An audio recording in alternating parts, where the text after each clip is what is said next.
નમસ્કાર દર્શક મિત્રો, હું સોનલ ત્રિવેદી. સંપૂર્ણ ન્યૂઝમાં આપનું સ્વાગત છે. જોઈએ આજના મુખ્ય સમાચાર. પાલનપુર ખાતે બનાસ એનપી પ્લસ સંસ્થા દ્વારા HIV ગ્રસ્ત બાળકો માટે પ્રોજેક્ટ પઢાઈનું લોન્ચિંગ કરાયું. ગુજરાતને કુપોષણ મુક્ત બનાવવા જરૂરિયાતમંદ પરિવારોને કરાયું કઠોળનું વિતરણ.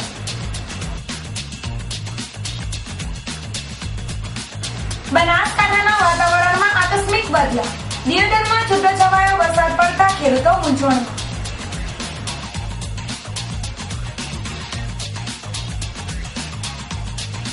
જોધપુર ડિવિઝન ડીઆરએમ ધાનેરાની મુલાકાતે.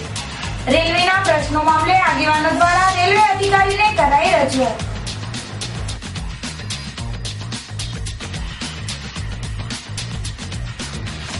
પાલનપુરમાં નવલા નોરતાની જમાવટ. ડીજેના તાલે ખેલૈયાઓ ગરબામાં બન્યા ગેલા.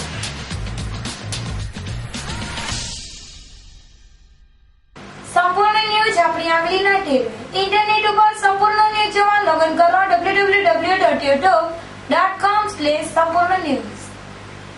જોઈએ સમાચારો વિગતવાર. બનાસકાંઠામાં HIV ગ્રસ્ત લોકો માટે આશીર્વાદરૂપ બનાસ એનપી પ્લસ સંસ્થાના આજે 7 વર્ષ પૂર્ણ થતા પાલનપુર ખાતે બનાસ એનપી પ્લસ દ્વારા જીવન સમર્પણનો અનોખો કાર્યક્રમ યોજાયો હતો, જેમાં HIV સાથે જીવતા બાળકો માટે સમગ્ર ગુજરાત રાજ્યમાં પ્રથમ એક અનોખો પ્રોજેક્ટ પઢાઈનું લોન્ચિંગ કરાયું હતું. પાલનપુર સિવિલ હોસ્પિટલના નર્સિંગ હોલ ખાતે યોજાયેલા આ કાર્યક્રમમાં બનાસકાંઠામાં સ્વચ્છ ભારત અભિયાનના brand ambassador doctor Surendra Gupta, જિલ્લા પંચાયત પ્રમુખ દિનેશભાઈ દવે, પાલનપુર તાલુકા પંચાયત પ્રમુખ મુકેશ શ્રીમાળી, ઇનરવેલ ક્લબના પ્રમુખ મંજુલાબેન પટેલ, પૂર્વ પ્રમુખ Harilaben Shah, civil surgeon doctor SN Patel સહિત વિવિધ સંસ્થાના આગેવાનો ઉપસ્થિત રહ્યા હતા. આ પ્રસંગે કુપોષણ મુક્ત ગુજરાતનો સંદેશો આપવા માટે HIV સાથે ટીબીની સારવાર લેતા લોકોને ઇનરવેલ ક્લબ પાલનપુર સિટી દ્વારા કઠોળનું વિતરણ કરવામાં આવ્યું હતું. સાથે HIV ગ્રસ્ત બાળકોને ભાળી ગણીને શકે તેવા ઉમદા આશયથી બાળકોને વર્ષ દરમિયાન નોટબુક, ચોપડા, પેન સહિત શિક્ષણની સામગ્રી મળી રહે તે માટે પ્રોજેક્ટ પઢાઈનું લોન્ચિંગ કરવામાં આવ્યું હતું. આમ HIV સાથે જીવતા બાળકો પણ શિક્ષણના હકથી વંચિત રહી જાય નહીં તે માટે બનાસ એનપી પ્લસ સંસ્થા દ્વારા આવા ભૂલકાઓને શિક્ષણનો હક આપવા માટે આજે ગુજરાતના સૌપ્રથમવાર પ્રોજેક્ટ પઢાઈ કાર્યક્રમ શરૂ કરાયો છે, જેમાં સમાજમાં કચડાયેલા વર્ગના બાળકો માટે નવી આશાના કિરણ સમાન ગણી શકાય.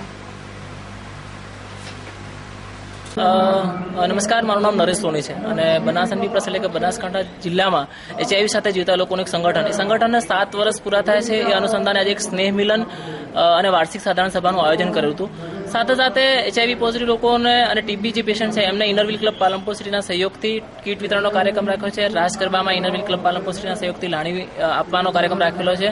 ડોક્ટર સુરેન્દ્ર ગુપ્તા સાહેબના સહયોગથી HIV પોઝિટિવ બાળકો માટે એક ઇનોવેટિવ પ્રોજેક્ટ પઢાઈ લોન્ચિંગ કાર્યક્રમ રાખ્યો છે. સાથે સાથે ઇન્ડિયન રેડક્રોસ સોસાયટી અને અન્ય સહાયકોના સહયોગથી પ્રોટીન પાવડરના ડબ્બા, સાડી વિતરણ અને બાળકો માટે કંપાસ અને નાસ્તાના ડબ્બાના વિતરણ કાર્યક્રમ રાખેલો છે. આ તમામ કાર્યક્રમ પાછળનો ઉદ્દેશ્ય કે સમાજમાં HIV પોઝિટિવ લોકો પણ તંદુરસ્ત, સ્વસ્થ અને સારું જીવન જીવે, સમાજમાં સાચો સંદેશો પહોંચાડે અને સમાજમાં HIVની રોકથામ આપે. મહેમાનોને ખાસ એટલું કહીશ કે આપ સર્વેના પ્રેમ, આશીર્વાદ અને વિશ્વાસથી આજે 3600થી પણ વધારે લોકોને અમે વિવિધ સેવાઓ પહોંચાડી શક્યા છીએ. સરકારી વિભાગમાંથી પધારેલા મહેમાનો દ્વારા પણ આજે HIV પોઝિટિવ લોકોને તમામ સરકારી યોજનાઓ સાથે જોડી અને સ્વનિર્ભર બનાવવાનો અમે ઇનોવેટિવ આયોજન આજના રોજ રાખવામાં આવેલ છે. કાર્યપાલક ઇજનેર શ્રી ડીસા સિંચાઈ વિભાગ ડીસા દ્વારા દાંતીવાડા જળાશય યોજનાના સર્વે બાગાયતદારોએ જણાવ્યું છે કે સને 2015-16ની રવિ સિઝન માટે જળાશયમાંથી ઉપલબ્ધ પાણીના જથ્થા પ્રમાણે 5 પણ સાથે 21,000 હેક્ટર વિસ્તારમાં સિંચાઈનું આયોજન કરેલ હોય પાણી લેવાની ઈચ્છા ધરાવતા કમાન્ડ વિસ્તારના બાગાયતદારોને પાણી મેળવવા બાબતની અરજી નિયત નમૂના ફોર્મ 7માં જરૂરી વિગત દર્શાવીને તેમની વિસ્તારના સેક્શન ઓફિસરના કારકુનોને રૂબરૂમાં તારીખ 30/11/2015 સુધીમાં પહોંચાડવા જણાવ્યું છે. અરજી સાથે ખાતાની બાકી અને 5 ચાર્જની બાકી રકમ તથા ચાલુ સિઝનનો આગતરો સિંચાઈ પિયાવો પૂરેપૂરો ભરવાનો રહેશે. આ સિવાયની અરજીઓ સ્વીકારવામાં આવશે નહીં. સરકારશ્રીના પરિપત્ર અનુસાર અગાઉના વર્ષમાં થયેલ મહત્તમ સિંચાઈના જે તે વિશાખા માટે 40% તથા માઇનોર સબમાઇનોર માટે 50% વિસ્તારની અરજી આવેથી નહેરમાં સિંચાઈનું પાણી છોડવામાં આવશે. ચાલુ સાલે પ્રતિ પાણી દીઠ ₹286 તથા 20% લોકલ ફંડ ₹57.20 મળીને કુલ ₹343 પ્રતિ હેક્ટર દીઠ ભરવાના રહેશે. ઉપર પ્રમાણે અરજી આપી પાસ મેળવી લેવા જણાવ્યું છે. પાણીના પાસ સિવાય પાણી આપવામાં નહીં આવે. ઢાળિયા તૈયાર કરવાની જવાબદારી ખેડૂતોને પોતાની રહેશે. તે બાબતમાં કોઈ તકરાર અત્રેની કચેરી દ્વારા ધ્યાનમાં લેવામાં નહીં આવે તેવું વધુમાં જણાવ્યું છે. બનાસકાંઠાના વાતાવરણમાં આજે આકસ્મિક બદલાવ આવતા ચોમાસુ માહોલ સર્જાયો છે, જેમાં દિયોદર પંથકમાં છૂટાછવાયા વરસાદી ઝાપટા પડ્યા હતા. વાતાવરણના બદલાવ સાથે આજે આકાશમાં કાળા ડિબાંગ વાદળો ઘેરાતા સૂર્યનારાયણ વાદળોમાં છુપાયા હતા. જો કે નવરાત્રી વચ્ચે આજે બનાસકાંઠામાં વાતાવરણના બદલાવ સાથે ચોમાસુ નજારો જામતા ખેડૂતો ચિંતાતુર બન્યા હતા. જે વચ્ચે દિયોદર પંથકમાં ઠેક ઠેકાણે વરસાદી ઝાપટા પડ્યા હતા, જેમાં મીઠી પાલડી વિસ્તારમાં વરસાદી ઝાપટા પડ્યા હોવાનું સૂત્રોએ જણાવ્યું હતું. આમ ચોમાસાની વિદાયના આસોમાસ અને તેમાંય નવરાત્રીમાં વરસાદી માહોલ સર્જાતા ખેડૂત આલમમાં મૂંઝવણ મુકાઈ જવા પામ્યું છે. ભારતીય રેલવેના જોધપુર ડિવિઝનલ અધિકારી આજે બનાસકાંઠાના ધાનેરા ખાતે આવી પહોંચતા રેલવે કર્મીઓ દ્વારા તેમનું સ્વાગત કરવામાં આવ્યું હતું. તેમજ શહેરના આગેવાનો અને સેવાભાવી સંસ્થાના હોદ્દેદારો દ્વારા રેલવેની મુશ્કેલીઓ અંગે રજૂઆત કરવામાં આવી હતી, જેમાં તેમને ધાનેરાના રેલવે પુલનું કામ ટૂંક સમયમાં શરૂ થવાનું છે તેમ જણાવ્યું હતું.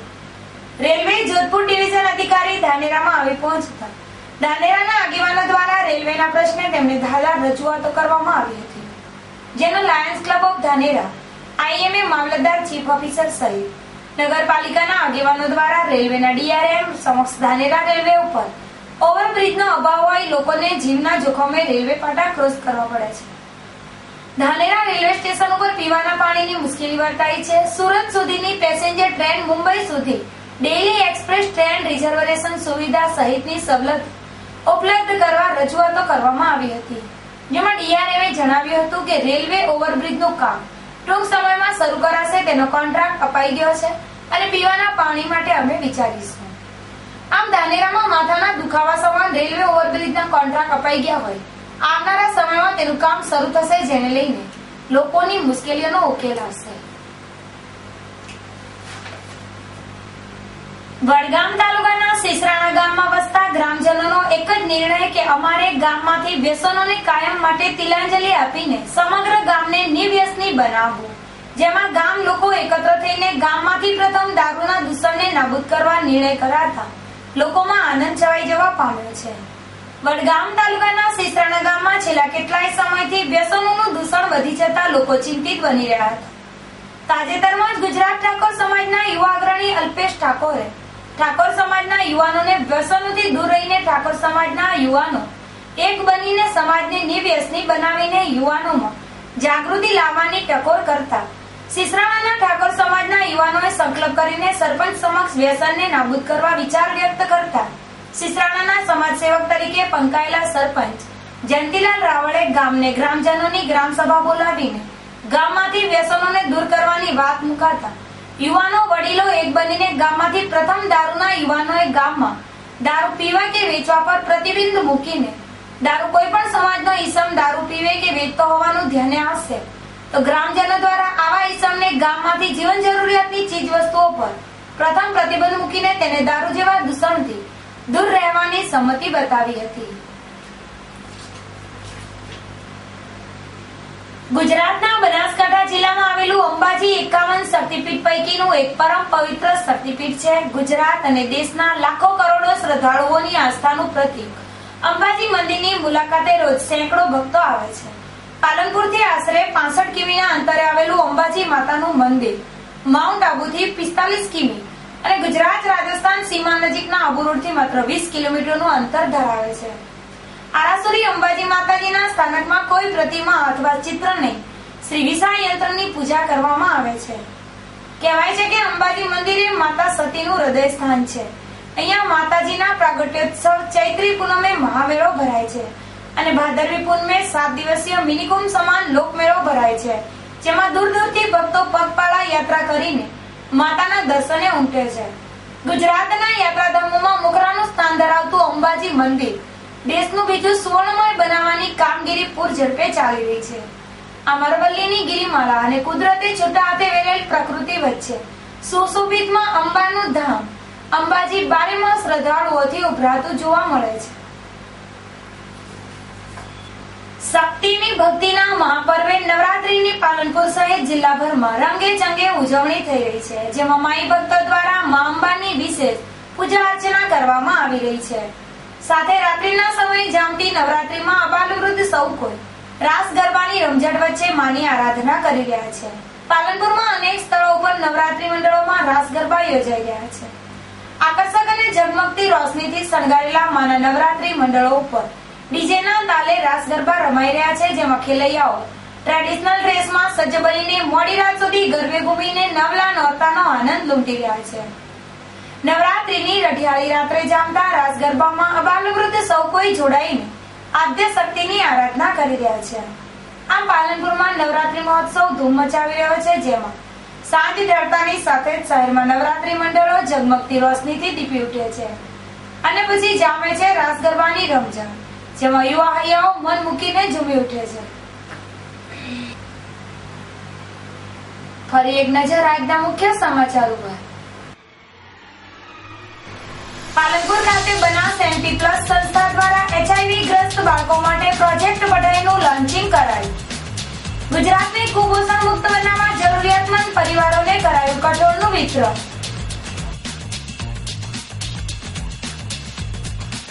બનાસકાંઠાના વાતાવરણમાં આકસ્મિક બદલાવ. દિયોદરમાં છૂટોછવાયો વરસાદ પડતા ખેડૂતો મૂંઝવણમાં.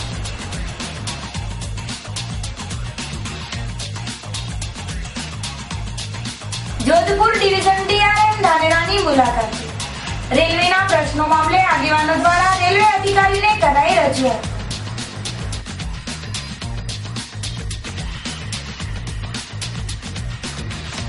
પાલનપુરમાં નવલા નોરતાની જમાવટ. ડીજેના તાલે ખેલૈયાઓ ગરબામાં બન્યા ઘેલા.